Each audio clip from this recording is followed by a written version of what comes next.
J'aime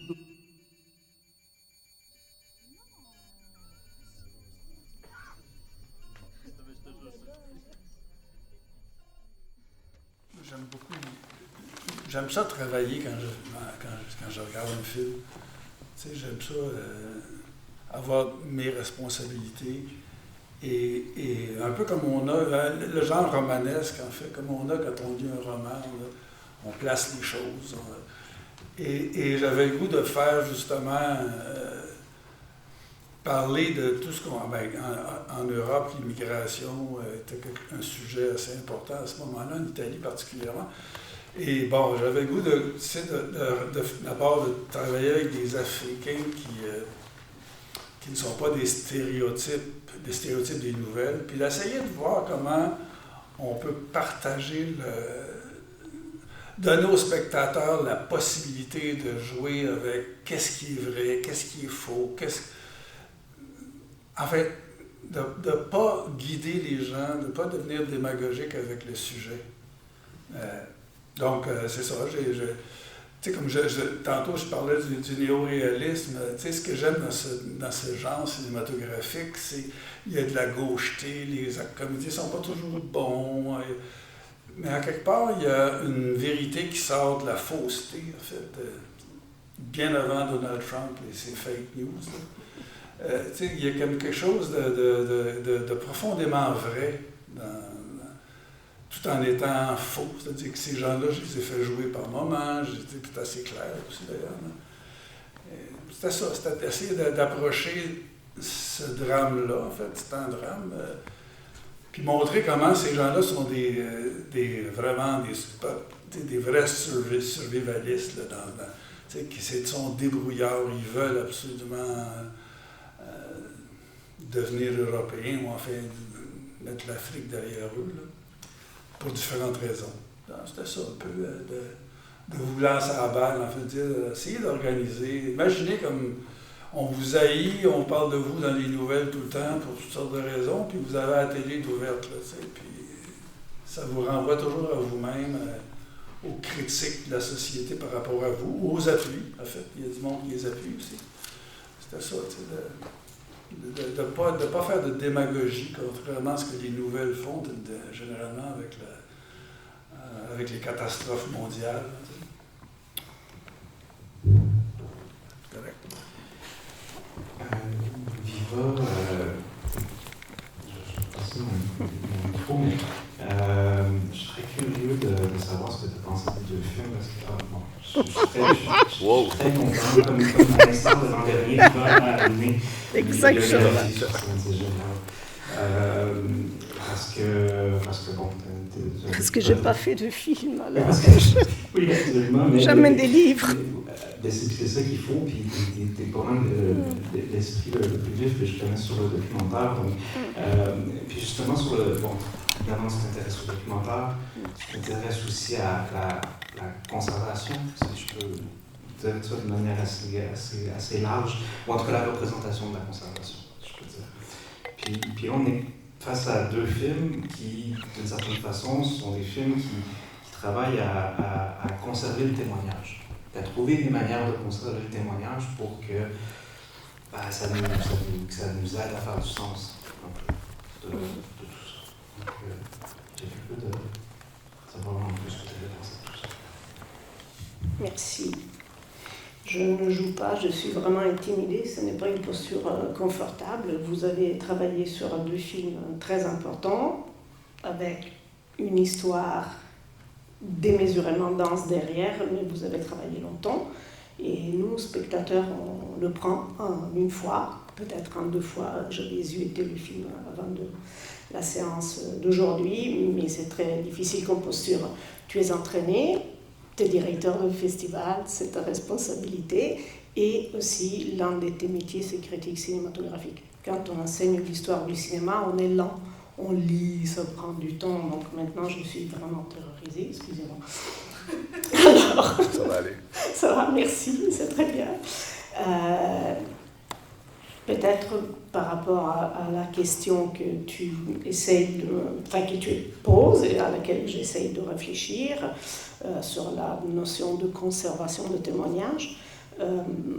J'aurais peut-être envie de relancer la question, disons en donnant peut-être deux notions qu'on utilise de plus en plus ces temps-ci. D'une part, la notion d'histoire orale comme paradigme à partir duquel il est de notre responsabilité de plus en plus aujourd'hui d'être moteur d'histoire que l'on demande à ce qu'on nous raconte, puisque sinon elle ne serait peut-être nulle part, ou elle serait uniquement médiatisée probablement par les images médiatiques télévisuelles et encore pire sur les réseaux. Donc l'histoire orale dont on est responsable de la production, parce que, bon, dépendamment des postures, vous êtes cinéaste, donc vous avez la posture. Et il faut la stimuler, cette histoire orale. Donc c'était un peu de ça peut-être que je voulais vous parler à propos de la trace sur laquelle tu m'envoies, de votre conscience d'avoir, bon, surtout dans le cas de Nicolas, pour rester vraiment dans le paradigme de l'histoire orale universitaire qui concerne les témoignages directs des personnes qui enregistrent leur voix à l'écrit, à l'audiovisuel, afin de devenir une partie agissante de l'histoire. Peut-être dans le cas de Robert, c'est un peu plus compliqué parce que ces personnages parlent moins, ils ont moins le temps de raconter leur histoire, ils sont dans l'action de leur vie, ce qui est aussi une façon de raconter. Donc moi, de vous relancer la balle, de vous dire, est-ce que vous saviez que vous étiez en train de contribuer à la construction par l'histoire orale de l'histoire du XXe siècle, année zéro? Tu veux répondre? Vas-y. Ouais. Ben, effectivement, dans le cas de... Enfin, je pense dans les deux films, il y a sans doute le fait que tu as parlé d'un drame, c'est la question de l'immigration et de l'immigration aussi clandestine ou sans papier. C'est un drame gigantesque. Et puis évidemment aussi dans le cas de Gaza, c'est un drame face auquel, encore une fois, comme je le disais avant, j'avais le sentiment que de tout ce qu'on recevait, on ne pouvait finalement rien faire, comme je l'ai un peu expliqué avant, mais aussi que de tout ce qu'on recevait, on ne pourrait sans doute rien faire après aussi. Que de tout ce flux d'images, encore une fois, qu'est-ce qui va en rester, vu qu'on les a déjà, entre guillemets, digérées, elles sont rentrées, enfin, elles sont ressorties aussi vite qu'elles sont rentrées. Je ne sais pas si, moi en tout cas, ça ne me reste pas. J'ai pu m'en accommoder et les sortir. Et j'avais le besoin, je crois, je pense qu'on a le besoin que quelque chose reste de ça. Je suis un peu obsédé par cette idée, moi. Parce que j'ai peur, en fait. Je dois avouer que j'ai peur que ça... J'ai eu peur que ça arrive depuis que j'ai l'âge d'être conscient. J'ai peur que ça arrive, vu qu'on a vu ces films terribles et qu'on nous a dit que ça ne devait jamais arriver. J'ai eu peur que ça arrive, et c'est arrivé. Voilà. Et je me dis que peut le cinéma face à ça, ce que le cinéma peut sans doute, c'est... Alors c'est paradoxal parce qu'on parle d'oralité, et que la radio le pourrait aussi, les podcasts le pourraient aussi, mais pour moi c'était important que la parole puisse se libérer et qu'on la tienne et qu'on accepte de l'entendre sur un temps long, et quitte à perdre entre guillemets, le spectaculaire qui était possible. J'ai filmé beaucoup d'autres choses, des déplacements sur la carte, des projections même sur eux, parce que les seules images que j'imaginais utiliser extérieures à ce qu'on tournait dans le studio, c'était des images de leur vie avant, qu'ils m'avaient transmis, qui étaient sur leur téléphone et tout ça. Et donc, on a fait un système de projection sur eux où leur passé revenait les habiter. Mais ça s'est avéré, entre guillemets, c'est pas peut-être le bon terme, mais trop spectaculaire, trop démonstratif, voire esthétisant. Et le film, par lui-même, alors qu'on avait tourné tout ça, je me disais que peut-être ça arriverait au montage, et c'est arrivé, le film les a rejetés, systématiquement. J'avais une première version de montage, plus formellement plus riche, sans aucun doute, avec plus de moments de respiration, plus de choses un peu spectaculaires, des mouvements de caméra qui étaient beaux en même temps. Et systématiquement, le montage avançait et on revenait à la parole. Comme si finalement, face à ces témoignages et à leur durée, à leur intensité, il fallait presque qu'il ne reste plus que ça. Alors, heureusement, il fallait quand même garder des respirations, sinon c'était sans doute fastidieux, je dirais même. Et l'idée, le film était toujours le montage sur un fil entre ne pas céder à l'esthétisation qui était très très vite, grossière ou indécente, et puis en même temps, ne pas faire un objet qui soit si sec qu'il finisse par ne plus nous intéresser. Voilà. Mais l'idée de garder ces témoignages-là, et finalement c'est ce qui est resté, je ne pensais pas que ce serait aussi important. Je pensais qu'il y aurait peut-être une balance entre les témoignages, la parole, et plus de cinéma formel comme je l'ai tourné. Et finalement, on revenait toujours à ça dans le montage. Et après, je me suis dit, en même temps, c'est peut-être pas pour rien que les autres films qui ont traité de l'indicible, les films qui ont parlé de génocide, qui n'est pas la même chose que parler d'une guerre, sont tous des objets finalement assez épurés, assez secs, comme si face à l'indicible, ce qui doit rester, c'est ça. Et pour le film maintenant et pour plus tard, voilà, je pense.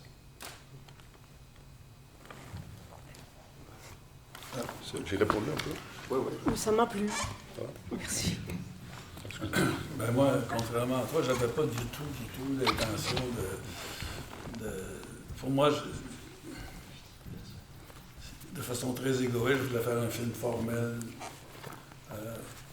J'avais pas du tout l'intention de m'inscrire dans la parole, dans l'idée de laisser des choses à la postérité en faisant ça.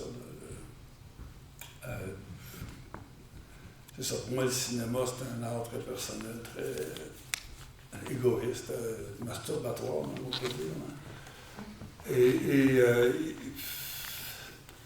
Par contre, j'aime toujours, je pars toujours avec une base formelle, mais j'aime beaucoup toucher à des sujets sociopolitiques. Puis c'était un peu comme ça que la chose s'est présentée. De créer un tableau plutôt impressionniste informatif, de montrer la pauvreté de Rome à l'époque d'après-guerre et la nouvelle pauvreté qui est plutôt africaine, de laisser aux gens la liberté de jouer là-dedans. Je pense beaucoup aux spectateurs, en fait. Pour ça, je fais des films pas longs. Donc, c'est ça. Donc, c'est très formel, mon affaire, mais bon, j'essaie de... Puis j'ai pas d'intention à long terme. Pour moi, le cinéma, ça ne peut pas changer le monde, pas plus que la peinture, la danse. C'est quelque chose de...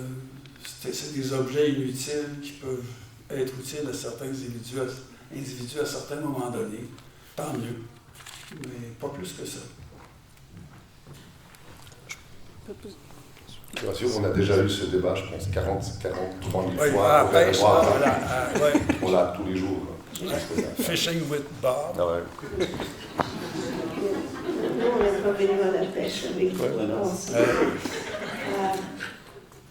Mais Robert, alors, de toute façon, comme il y avait quand même des Sica beaucoup, comme il y avait quand même des Sica beaucoup dans le film, je suis italienne. Vittorio De Sica, il y avait beaucoup de Vittorio De Sica. Oui. J'espère que ça va vous donner le goût de le regarder, ce film-là. C'est un film extraordinaire. Tout à fait. Mais je voulais dire, je n'ai pas pu m'empêcher quand même de revenir un peu à l'origine critique du néoréalisme. Je dis origine critique parce que le mouvement devient fameux par la critique cinématographique, notamment française, notamment le gentil André Bazin, n'est-ce pas? Dans les petits libercules que j'ai amenés une édition préfacée par Jacques Rivette.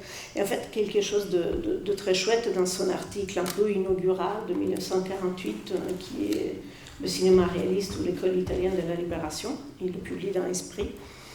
Il commence justement par dire qu'il voit le lien, je reprends mes notes, il souligne le lien entre ce cinéma, donc il écrit en 1948, alors il a déjà vu Le voleur de bicyclette, il a déjà vu Paisa, il a déjà vu du côté de Desica, Choucha et Le voleur de bicyclette, pardon, et il dit donc que le lien plus important, c'est le lien avec le cinéma russe, avec Vertov et Eisenstein, parce que la coupure entre une posture esthétique qui serait autre chose qu'une posture réaliste est déjà un problème, d'autant plus que lui, Bazin, il voit une posture éthique à l'esthétique du néoréalisme.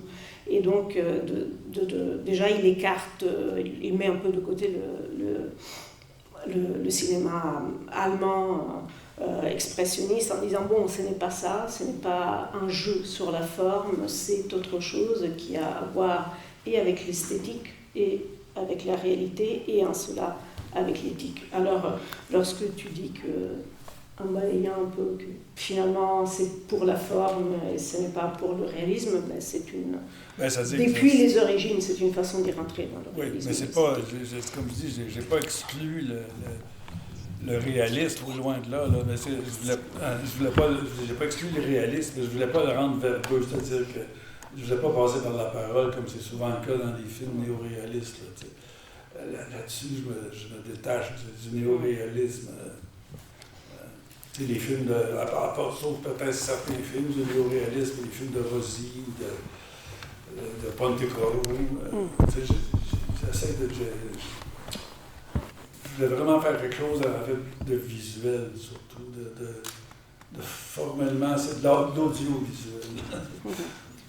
Justement, il y a quelque chose en tant que pour moi, j'ai lu le titre « 6 portraits néo-réalistes » presque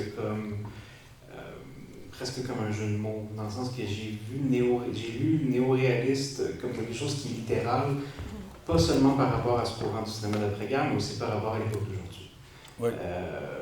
Les écrans qui sont partout, en fait. À la télévision, sur les cellulaires. Ce que tu fais aussi de cette espèce de nouveau réalisme aussi de l'image trafiquée. Parce que c'est quand même quelque chose qui est assez central dans ton film, c'est comment tu jongles avec cette histoire du cinéma et tu te permets d'être, j'ai le goût de dire, intrusif par rapport à un monstre sacré du cinéma, puis tu joues avec ça.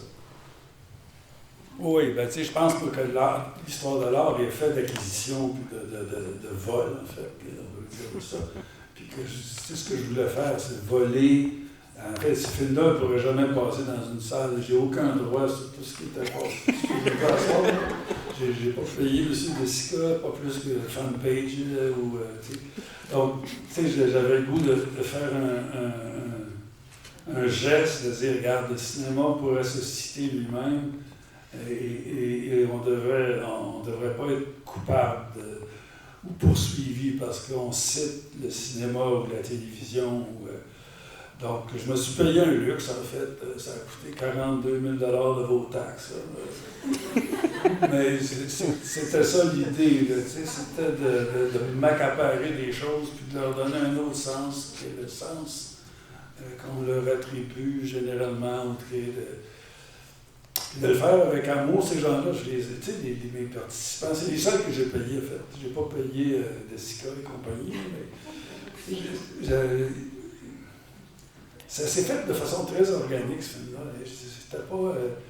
au départ, l'idée des télévisions n'était pas là, sauf que quand je me suis mis à filmer chez ces gens-là, la première chose qu'un Africain fait quand il arrive dans un pays riche, il s'achète une TV, puis une deuxième, puis une troisième. Il y en a une dans la chambre, il y en a une dans la toilette, il y en a une dans... Puis quand ces télévisions-là se retrouvaient tout le temps dans mon champ de vision, j'ai fait « OK, on va leur donner un autre sens. » Et ça s'est fait comme ça, de façon... Puis je trouvais que ça faisait aussi... c'est ça, ça faussait l'esprit du documentaire. Parce que moi, j'ai jamais fait ça un documentaire, puis ça n'en est pas un, ça. je voulais pas tomber dans ce truc-là de faire du documentaire. Donc, mais toujours en filmant des gens qui sont dans leur vraie réalité, en faussant quelque chose ici et là. Donc, c'était pas... j'ai du plaisir, en fait. C'est ça que je voulais faire. Je voulais avoir du fun, puis j'en ai. Je pense que quand on n'a pas de plaisir en faisant un film, en tout cas, ce qui me concerne, ça va pas bien. Mathieu, tu as déjà avoir du fun à faire ton film. Hein? C'est ça. L'idée, c'est le plaisir. C'est de construire quelque chose comme un ridicule. Tu travailles, ok, je vais mettre l'affaire. C'est ça, faire du cinéma, c'est très, très égoïste. Si tu es prêt, toi. T'es pas d'accord. Hein? Je dis rien. Ça fait beaucoup de plaisir, toi. Est-ce que j'ai eu du plaisir?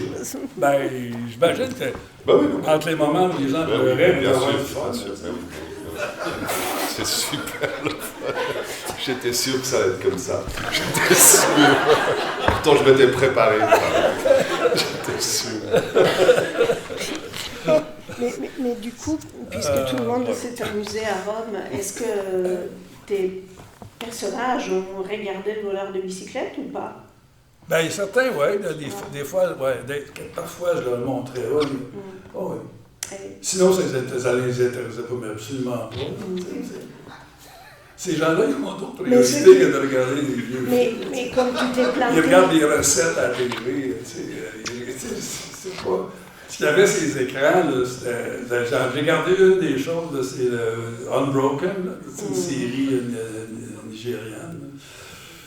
Mais c'est pas des intellectuels de gauche. Là.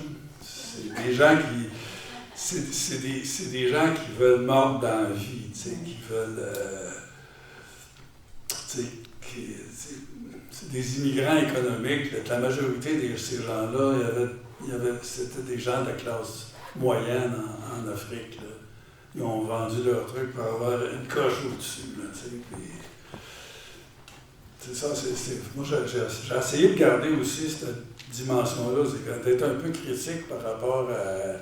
C'est pas des réfugiés, là, c'est des gens qui veulent un petit peu plus que ce qu'il y avait. C'est comme passer de Côte-Saint-Paul à NDG. Là, il l'a dit, hein? Ben, il y a une réalité. Sauf qu'ils sont pas venus en métro, quoi. Il y a des réalités là, se payer un billet d'avion ou traverser le Sahara, ça coûte de l'argent. Ces gens-là, c'est pas des réfugiés au sens politique du terme, comme les Palestiniens peuvent l'être.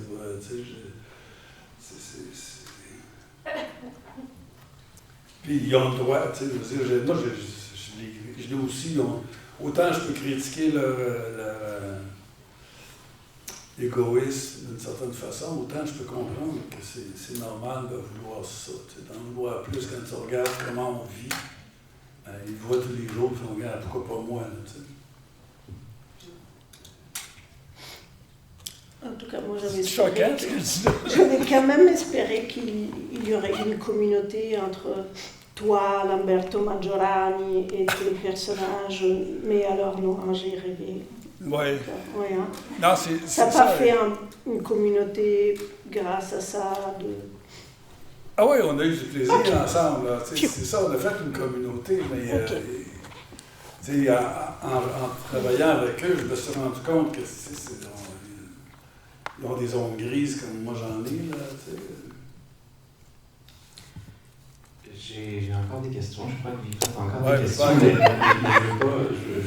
un peu briser ce mur-là. On disait, est-ce qu'il y a des questions dans la salle? Des insultes, ça veut dire ça. Parce qu'il aime ça, il aimerait ça. Ouais. Insultez-le comme ça. Ah oui, belle soirée. Oui. Il est venu pour ça en plus. Il me l'a dit avant. N'est-ce pas les deux Guinness en passé? Non, mais en fait, moi j'aimerais entendre Nicolas.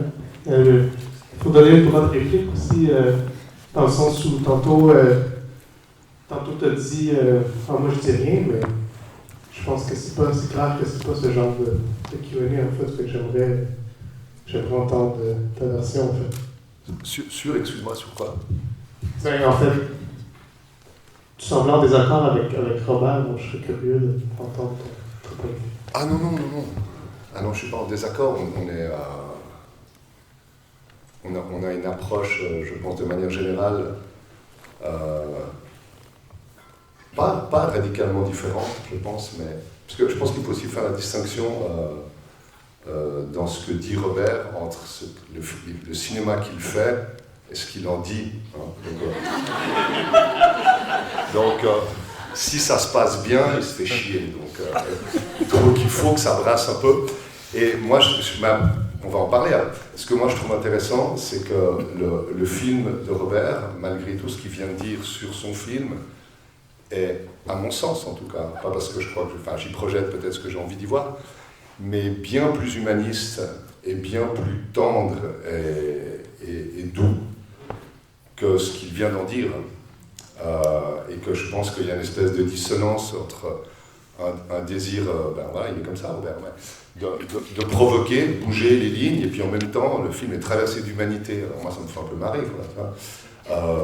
moi j'ai trouvé que c'était un film très beau, je l'ai découvert ce soir, et qui est, je pense, beaucoup plus pensé et beaucoup plus, moi c'est ce que j'ai ressenti, beaucoup plus articulé, beaucoup plus solide, très solide même je trouve, et qu'il y a des résonances dans les portraits les uns que les autres, et que malgré ce que tu dis, ça compose une communauté, que tu le veuilles ou que tu le veuilles pas. Il y a une communauté qui est née, en tout cas, ton cinéma a fait communauté de ces gens-là. Ah, c'est clair. À tes dépens peut-être, mais c'est là, quoi. Voilà. Et moi je trouve ça beau. Et donc je suis pas en désaccord avec son cinéma du tout. Si je suis en désaccord, c'est sur ce qu'il en dit. Je ne suis pas en désaccord avec le sien non plus. Non, voilà, on n'est pas en désaccord. Mais on fait pas. Mais on en a tourné très souvent. De la même façon. Là. Voilà, c'est ça. Après, je pense que s'enfermer dans des questions, le cinéma, peut-être, on en a parlé tellement souvent, tu vois, le cinéma peut-il changer le monde? Moi, j'ai pas du tout l'impression que moi, je peux avoir cette responsabilité-là et que les films changent le monde. Non, je pense qu'on essaie de faire ce qu'on peut. Dans le cas de Qui vit encore, oui, j'assume, et c'est pour moi pas du tout un problème de dire que j'ai senti pour le coup une certaine responsabilité en faisant ce film-là. Si je l'avais pas, je pense que je serais un enfoiré, quoi, d'aller prendre le temps de ces gens-là, leurs histoires, sans se sentir traversé d'une certaine responsabilité, ne serait-ce que pour pas trahir, ne serait-ce que voilà. Oui, je suis chargé un peu de ces choses-là, qui sont des questions sans doute un peu morales, un peu... c'est peut-être mon côté, parce que j'ai un côté protestant, calviniste, genevois. Hein. Sûrement. Mais ouais, on se refait pas. Non, mais je pense qu'il y a ça. Et puis, je pense que les gens qui ont fait des films sur ces questions-là l'ont été aussi. On ne fait pas n'importe quoi. Voilà. Mais voilà, après, chacun a son approche. Et puis, je pense que tous les films de Robert, vu que c'était la question aussi que tu posais, les plus trash possibles sont tous traversés d'humanité. Et d'ailleurs, souvent, plus ils sont trash, et plus ils se, en guillemets, pas ils se complaisent, mais ils vont chercher ces zones-là, plus ils sont humains. Voilà. Génial, merci. Je t'en prie. Bazin parlait d'humanisme révolutionnaire. Juste pour faire encore un compliment, comme tu viens de lui faire, Bazin parlait d'humanisme révolutionnaire. Ouais. Et alors, c'est peut-être un de ces cas. Et sur la responsabilité, j'entends bien que tu as là. Et c'est qu'un film comme le tien produit, pas comme le tien, ton film, ce que ton film produit, ben c'est que les spectateurs aussi ont une énorme responsabilité parce que l'écriture audiovisuelle qui fait en sorte que pendant un temps long, tu as des yeux dans tes yeux, tu as des voix et des histoires dans tes oreilles, tu deviens inévitablement responsable. Si tu n'es pas responsable de quelque chose qui concerne la vie de ces personnes que tu as vues à l'écran en sortant de la salle, tu as juste dormi pendant la projection.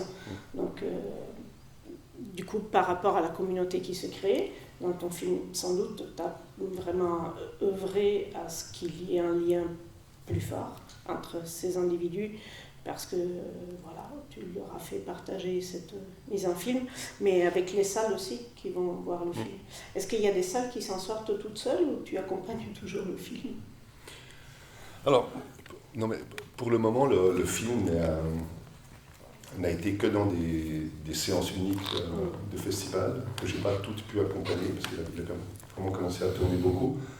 Mais il y a une sortie salle en Suisse dans une semaine, dans 10 jours, je crois. Et puis en France, un peu plus tard, sans doute en juin, enfin le temps de la préparer bien.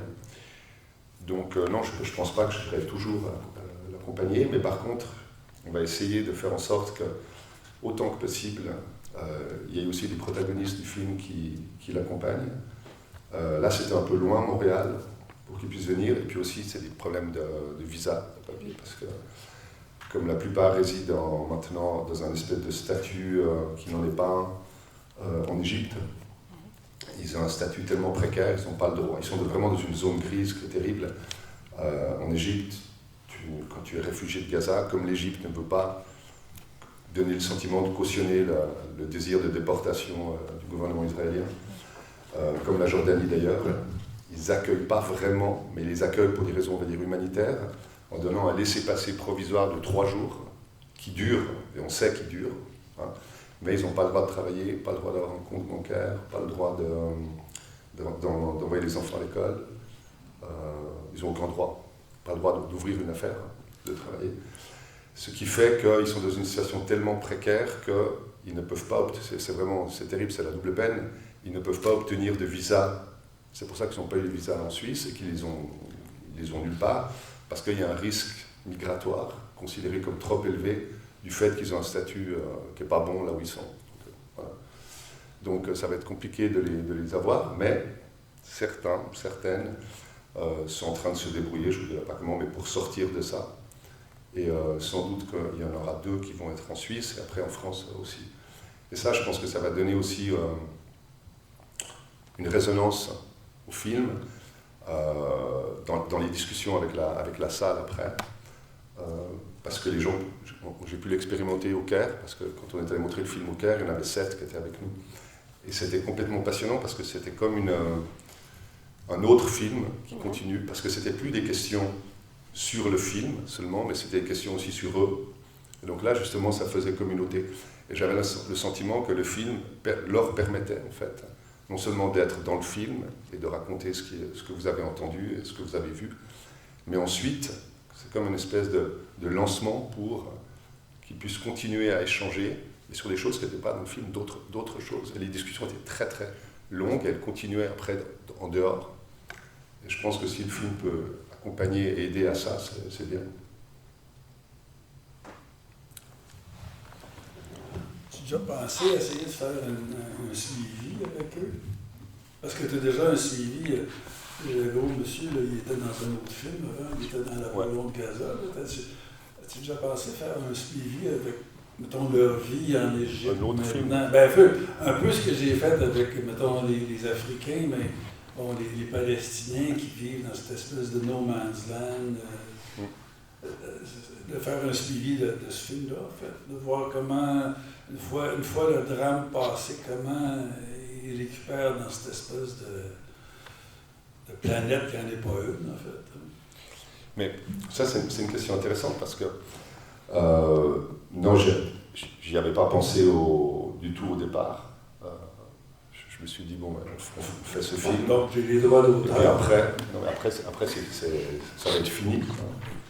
Mais là, il y a un désir de leur part, c'est quelque chose d'assez particulier, c'est qu'ils me demandent tous, effectivement, ils me disent cette phrase, quand c'est qu'on fait la suite? Genre, qui vit encore 2 et voilà. Et en fait, quand ils me posent cette question, mais ils me l'ont toutes posée, à des moments différents, de manière différente, j'entends surtout le fait qu'il faut qu'on continue à faire quelque chose ensemble, parce que je pense, et je ne vais pas non plus donner trop d'importance à ce qu'on a fait, mais que ça a quand même donné sens, un sens en tout cas, à des existences qui sont fracassées, morcelées, qui qui ressemblent à plus rien, et qui sont des bouts de vie qui tiennent tant bien que mal comme ils peuvent. Et que tout à coup, là, être tous ensemble pendant plus que 2 semaines, presque 3 semaines, dans un endroit autre, en Afrique du Sud, dans ce studio, je disais avant là, à des amis qui me demandaient comment c'était, on a vraiment organisé ça comme on va au travail. Et c'est marrant parce que c'était tout à fait l'inverse de ce qu'on pourrait imaginer. Moi, j'avais aussi envie d'avoir une approche beaucoup plus, on va dire, organique, qui laisse aller, on verra ce qui se passe. Et il y avait un besoin de leur part aussi. Ils me demandaient tout le temps, on va où, on fait quoi, quand, comment, à quelle heure on commence et tout. Donc, de fil en aiguille, le tournage, qui était supposé être justement, on va sur le plateau, on fera des... est devenu presque carrément comme un tournage de fiction avec des feuilles de service, tel et tel, on vient te chercher à telle heure à l'hôtel, on t'amène sur le plateau. Et il me demandait tout le temps, bon, je fais quand les heures, etc. Et je pense qu'il y avait un besoin de cadrer, d'être dans... Et c'est très étrange parce que le film a fait ça, a apporté ça.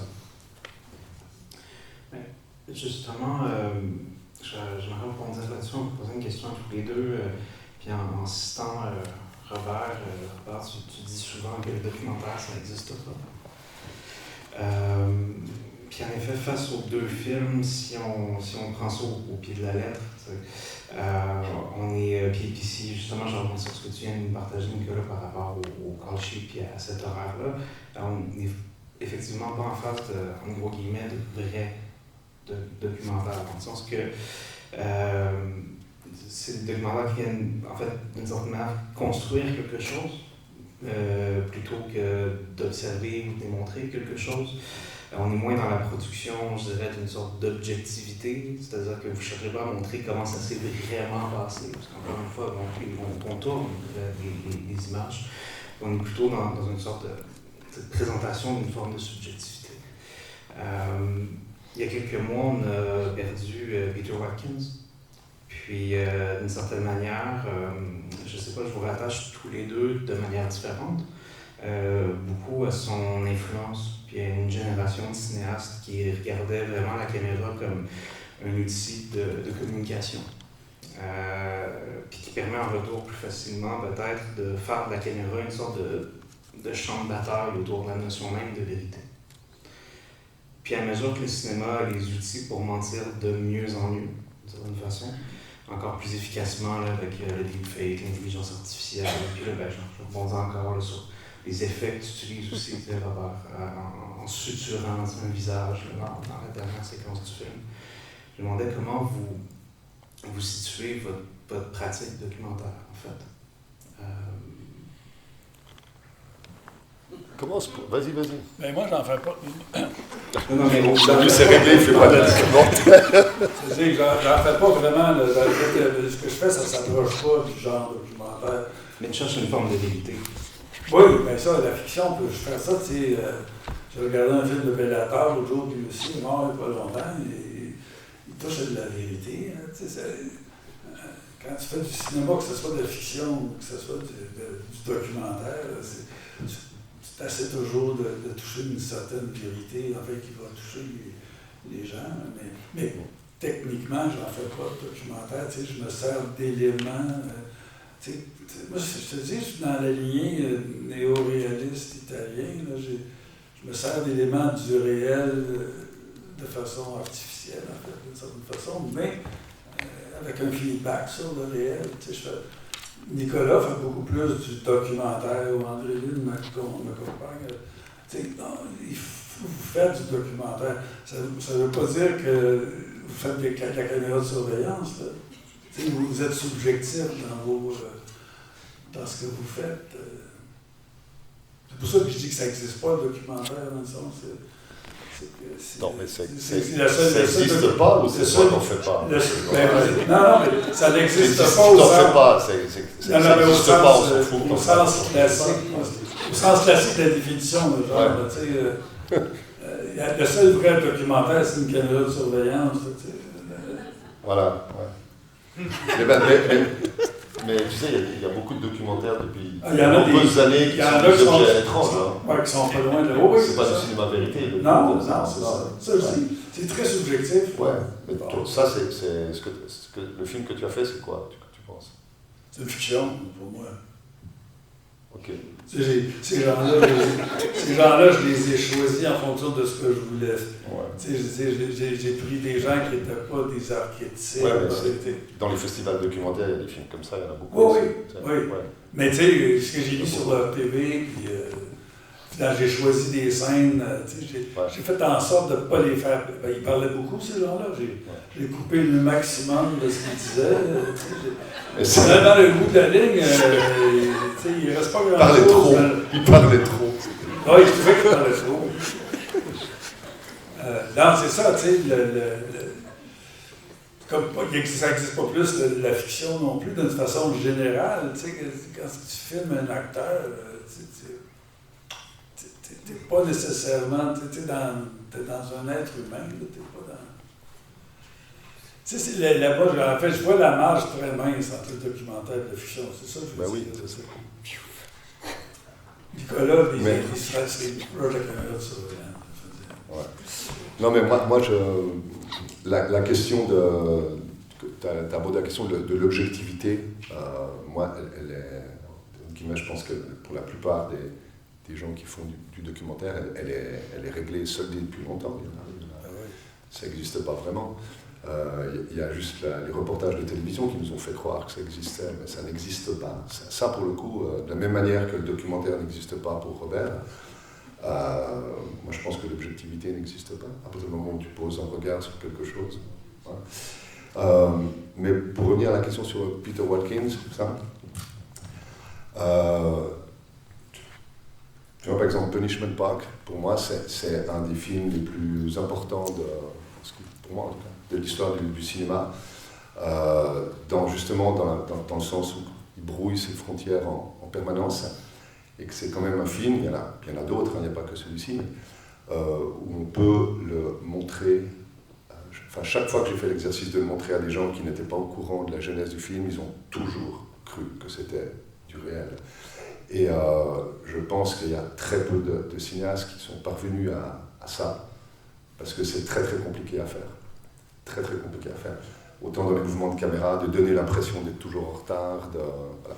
Et je trouve qu'il y a une espèce de virtuosité là-dedans, qui est complètement fascinante. Et au-delà de la virtuosité, on va dire, technique et du savoir-faire, je trouve que cette espèce d'état dans lequel le cinéma de Watkins nous met, c'est-à-dire de jamais vraiment savoir, cette espèce d'incertitude, c'est passionnant parce que, qui plus est aujourd'hui, il a interrogé avant tout le monde ces questions du vrai et du faux. Et moi je pense qu'aujourd'hui, à l'heure des fake news, c'est une question qui n'est pas réglée encore. Je ne pense pas qu'on puisse la régler, même théoriquement ou intellectuellement ici, parce qu'on est en plein dedans maintenant. Moi, je suis complètement troublé par l'histoire de Ronnie Good. On a vu les images, on les a tous vues. Je pense qu'on ne peut pas dire que, je sais pas, il y a 50, 80 personnes dans la salle, on ne peut pas dire qu'il y a 80 versions possibles. Je veux dire, il y a eu 6 téléphones portables qui ont filmé son assassinat. On va, je pense, tous être d'accord pour savoir comment ça s'est passé. Et pourtant, l'homme le plus puissant du monde nous dit que c'est autre chose. Et on va devoir vivre avec ça maintenant. On vit avec ça maintenant. C'est-à-dire que moi, je te passe le micro comme ça maintenant, et tu peux dire que j'ai voulu t'assassiner avec le micro. Tu vois ? Et on sera tous en train de dire, mais non, c'est pas vrai, on a vu. Mais si, c'est ça, il a voulu faire ça. Et c'est tellement loin de nos mindsets, qu'on est complètement impuissant face à ça. Moi, personnellement, je bug là, en ce moment sur ces questions-là. Et je pense qu'il va nous falloir un moment pour arriver à se réapproprier, je ne sais pas si on passe se réapproprier, à s'approprier cette folie et en faire quelque chose, et que le cinéma puisse en faire quelque chose. Je pense que c'est un moment très important. Et cette impuissance face à laquelle on est maintenant, qui est terrifiante, J'ai l'impression que c'est pour ça que je dis qu'aujourd'hui, moi, je ne suis pas capable de trouver des réponses encore à ça, tellement ça nous emmène loin dans un rapport au monde qui est autre. Et je pense que le cinéma va devoir, et bien évidemment les festivals, les curateurs, les critiques, les théoriciens, on va devoir travailler là-dessus parce qu'à ça, il va falloir répondre. Voilà. Donc moi, je suis plus dans une interrogation, je n'ai pas vraiment de réponse à ce moment.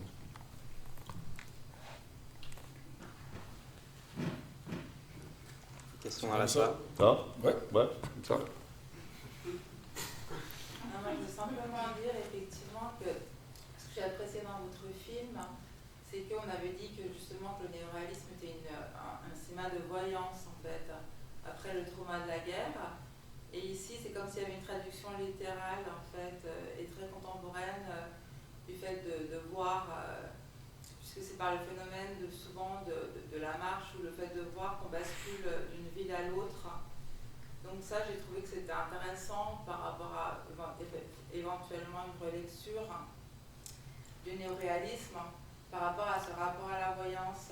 Ouais. Parce qu'effectivement, pour le coup, autrement, c'est vrai que c'est un cinéma du réel et que vous proposez quand même vraiment du montage. Donc pour le coup, là, il y a vraiment une rupture formelle avec l'univers de Desica.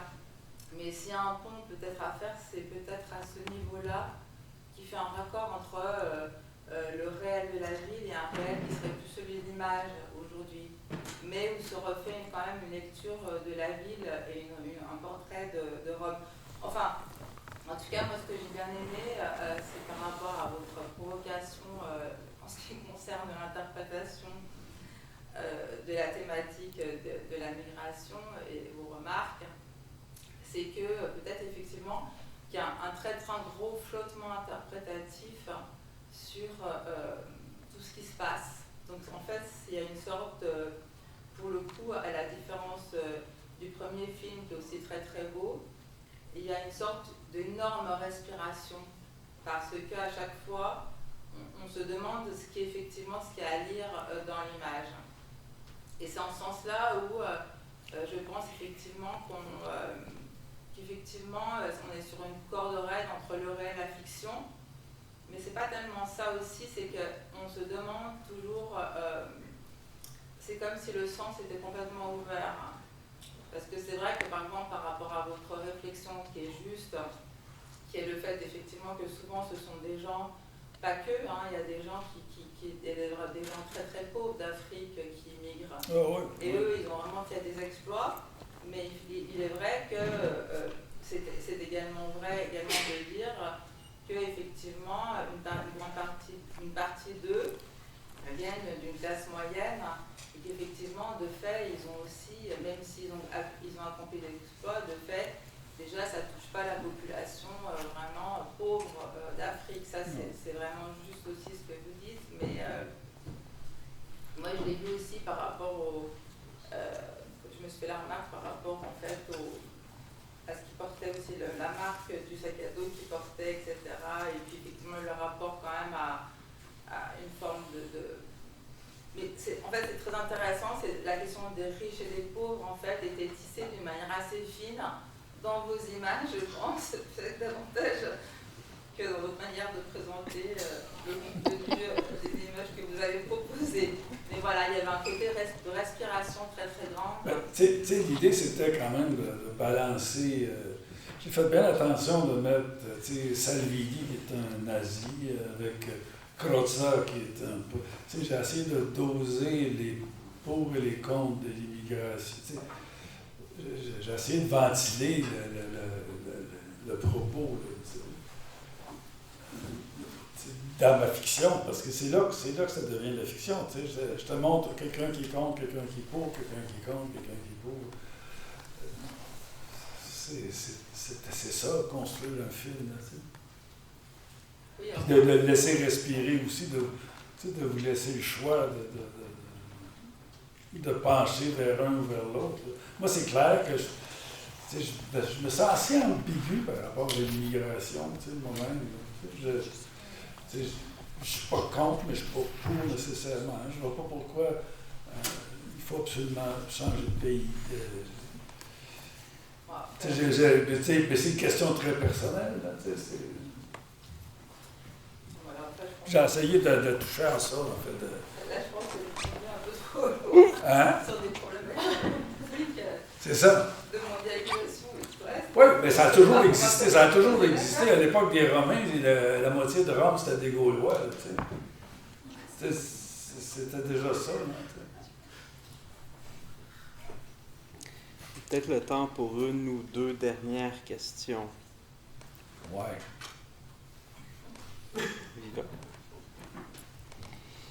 Moi, une question. Étant pas tout à fait pour l'immigration, parce que... non, mais moi, non, d'accord, mais parmi les livres que j'ai amenés, il y a quelque chose que j'apprécie beaucoup. C'est un collectif de philosophes italiens, dont en particulier Gianluca Solla, qui écrit aussi beaucoup en Italie de cinéma et de philosophie, il est professeur à Vérone. Et ça, c'est un petit ouvrage qui s'intitule, c'est un collectif qui s'intitule « L'avant-garde de nos peuples ». Je le traduis de l'italien, donc c'est une expression d'Hannah Arendt, de laquelle aussi quelque chose m'a traversé beaucoup l'esprit en pensant à vos deux films, qui est son texte de 1943, son manifeste, qui s'intitule « We Refugees », elle le publie à New York en 1943, en pensant à sa condition. Et donc, comme j'ai vu que tu as regardé mes livres, si vous voulez, je le fais circuler. Bon, il est en italien, mais il y a plusieurs auteurs aussi internationaux dans ce collectif. Et ce qui est très beau de voir ensemble, c'est comment cette posture philosophique qui regarde en Italie à la question de l'immigration, qui est une question sans commune mesure avec ce qu'on peut percevoir depuis l'Amérique du Nord et depuis le Québec, est un collectif en fait qui rassemble autant des philosophes qui s'intéressent des questions sociopolitiques que des philosophes qui ont des visions plutôt animistes. Donc j'ai pensé que ça peut être d'une quelque utilité si je le fais circuler, que vous regardiez un peu ce monde qui s'est tenu ensemble pour parler de l'immigration sous le prisme de l'avant-garde du peuple plutôt que des derniers humains. Et ceci me paraît quand même assez important quand on pense à la question migrante, surtout depuis l'Italie. Et puis l'autre ouvrage, je n'avais pas une question prête, mais je vous dis ce que j'ai ici, comme ça après, si vous voulez, vous pouvez le regarder. C'est un collectif sur la notion d'intime. C'est surtout d'études sur le cinéma, mais en particulier, il y en a un qui m'a beaucoup aidé à regarder à la maison toute seule ton film, Nicolas, qui est un texte de Sylvestre Mariniel, donc, qui s'intitule « Du sens de l'intimité dans la police », comme la police grecque, la police médiatique globale. Et c'est un texte qui parle d'un très beau film des frères Taviani, qui s'intitule Cesare deve morire et César doit mourir. Et c'est un film qui montre la mise en scène de la pièce de Shakespeare dans la prison de Rebibbia par des prisonniers qui très souvent sont à perpétuité, donc disons des prisonniers très méchants. Et ce magnifique film des frères Taviani travaille avec eux à la mise en scène de la pièce, et c'est Mariniel réfléchit au fait que l'écriture audiovisuelle des frères Taviani partage cette responsabilité, la faisant retourner aussi aux acteurs de la pièce, qui deviennent aussi les acteurs du film, et que par leur façon de travailler à la pièce, ils construisent une nouvelle société qu'elle associe à la notion de police, et que leur vrai moi se construit dans le personnage de la pièce théâtrale. Alors c'est un autre livre que je trouve qui m'a aidé à regarder ton film. Tu connaissais le film des Taviani?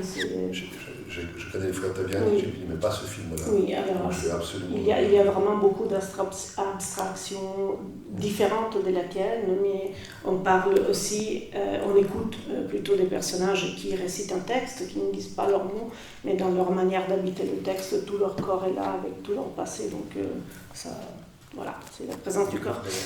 Et après, j'avais amené un collectif italien paru la première fois en 1977 sur le réalisme italien. C'est normal de penser que ça existe comme mouvement vu d'aujourd'hui. Ça a eu son moment d'émergence avec les quelques Oscars pour le film étranger que Desica a ramené. La critique française en a fait un mouvement assez cohérent, mais en Italie, il est très rapidement disparu. Donc c'est plutôt aux années 1970, autour d'un festival en particulier dans la ville de Pesaro, et 2 critiques de cinéma, donc Adriano Parra, Lino Michiche, que la réflexion sur ce qu'a fait ce mouvement à la forme cinématographique a été. Et donc voilà, là c'est une réédition des tables rondes, des conférences qui ont servi à se faire un peu une idée de pourquoi ce cinéma italien, que plus tard aura été aussi considéré comme un cinéma de voyance, avait réussi à modifier la forme des nouveaux cinémas à venir. Alors c'est les 3 petits livres que je peux faire circuler. Non, je l'ai photographié. Donc, je trouve que c'est un bon mot de la fin, studieux. Oui, je suis studieuse là. Merci beaucoup.